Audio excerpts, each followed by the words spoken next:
అందరికీ శుభోదయం. ఈరోజు దేవుని వాగ్దానం ఏమనగా, సామెతల గ్రంథము 6వ అధ్యాయము 16వ వచనము.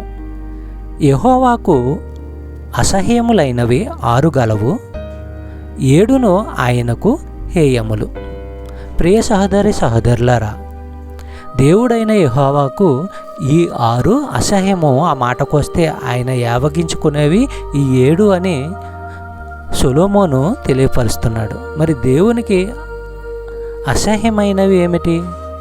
గర్వంతో కూడిన చూపు, అబద్ధాలాడే నాలుక, నిర్దోషుల రక్తము ఒలికించే చేతులు, దురాలోచనలు చేసే హృదయము, వేగంగా పరిగెత్తి కీడు చేసే పాదాలు, అబద్ధాలు గుప్పించే కపట సాక్షి, సోదరుల మధ్య జగడాలు రేపేవాడు.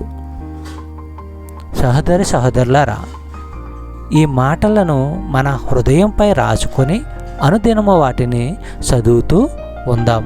దేవునికి అసహ్యమైన వాటిని అనుసరించడము, ఆయన ద్వేషించే వాటిని ప్రేమించడము చెప్పరాని పిచ్చితనము. చెప్పబడిన వాగ్దానము దేవుడు దీవించి ఆశీర్వదించును గాక. ఆమేన్.